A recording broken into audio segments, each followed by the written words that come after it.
राज्यसभा के अंदर मैंने विस्तार से छोटे किसानों के संबंध में बात कही है और देश का 80-85% के वर्ग, इसको हम उपेक्षित रख करके देश का भला नहीं कर सकते हैं।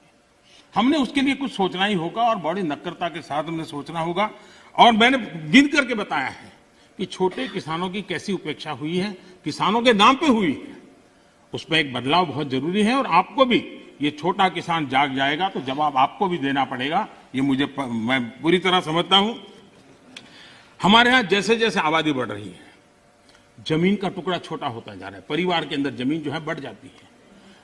चौधरी चरण सिंह जी ने तो एक जगह पे ये कहा हुआ है कि हमारे यहाँ किसान इतना जमीन की मालिकी उसकी कम हो रही है कि वो स्थिति ऐसी आएगी कि वो अपने खेत में ही ट्रैक्टर को टर्न करना होगा तो नहीं कर पाएगा, इतना भी जमीन का टुकड़ा होगा। चौधरी चरण सिंह जी के शब्द है।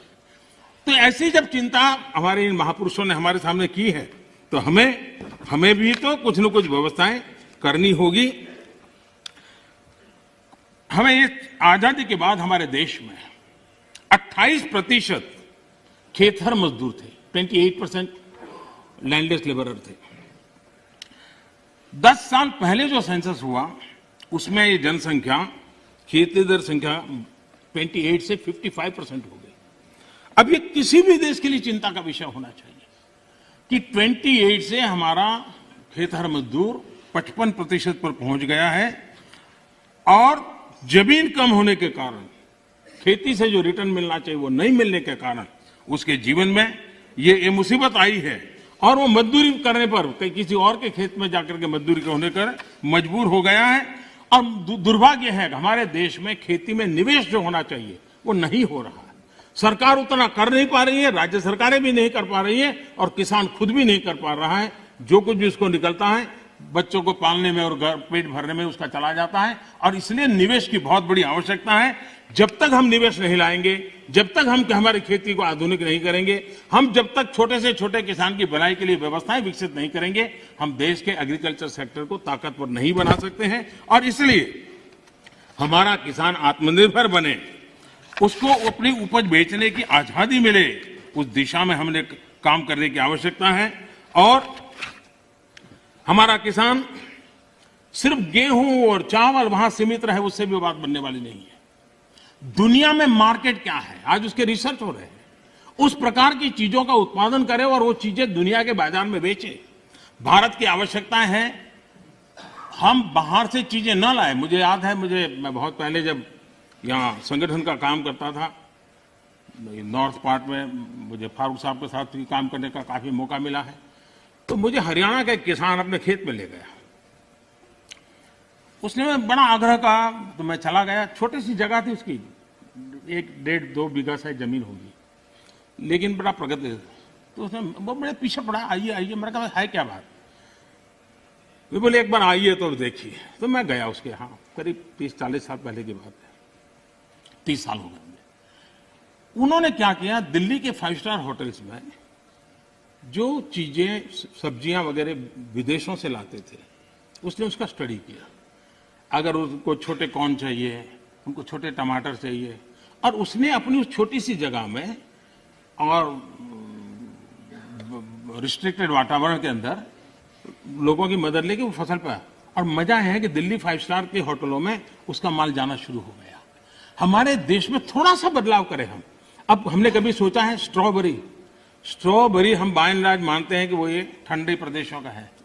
मैं देख रहा हूं जी कच्छ के रेगिस्तान में स्ट्रॉबेरी हो रही है। मैं देख रहा हूं जी मध्य प्रदेश के अंदर, उत्तर प्रदेश के अंदर, वहां स्ट्रॉबेरी हो रही है। बुंदेलखंड में जहां पानी की दिक्कत है। इसका मतलब ये हुआ कि हमारे यहाँ संभावनाएं हैं। हमारे किसान को गाइड करके हम नई नई चीजों पे ले जाएंगे। मैं जरूर मानता हूं कि हमारा देश का किसान आगे आएगा, लेकिन उसको ये ठीक है, उसका अनुभव ऐसा है कि उसको हिम्मत देनी पड़ती है, उसका हाथ पकड़ना पड़ता है, उसको हाथ लेकर के चलना पड़ता है। अगर वो चल पड़ता है तो कमाल करके दिखाता है।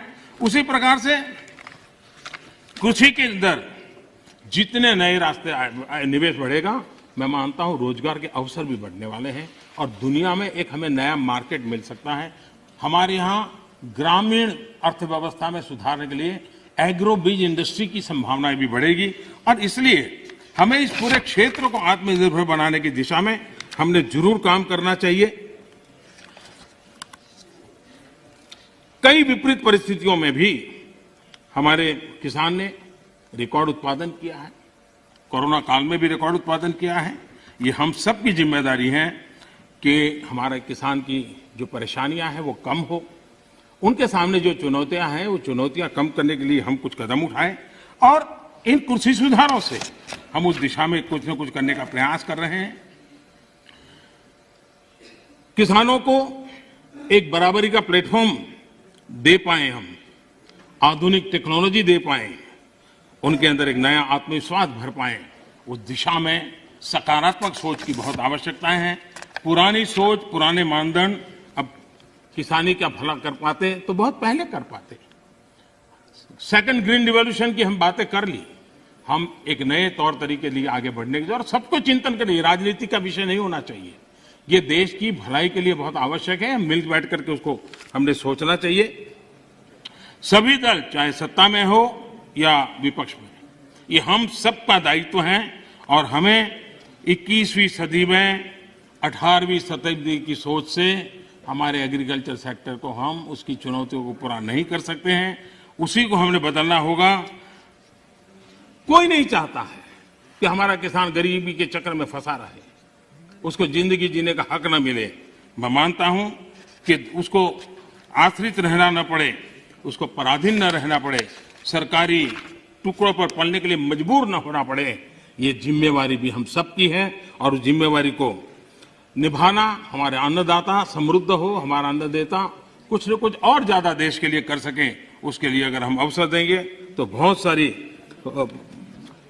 सरदार वल्लभ भाई पटेल एक बात कहते थे, वो कहते थे स्वतंत्रता प्राप्ति के बाद भी यदि परतंत्रता की दुर्गंध आती रहे तो स्वतंत्रता की सुगंध नहीं फैल सकती। जब तक हमारे छोटे किसान को नए अधिकार नहीं मिलते तब तक पूर्ण आजादी की उनकी बात अधूरी रहेगी। और इसलिए बड़ा बदलाव कर करके हमको हमारे इन किसानों को एक लंबी यात्रा के लिए तैयार करना होगा और हम सबको मिलकर के करना होगा। गलत कुछ करने के इरादे से जब नहीं होना चाहिए, अच्छा करने के इरादे से होना चाहिए, किसी की भलाई करने के लिए होना चाहिए।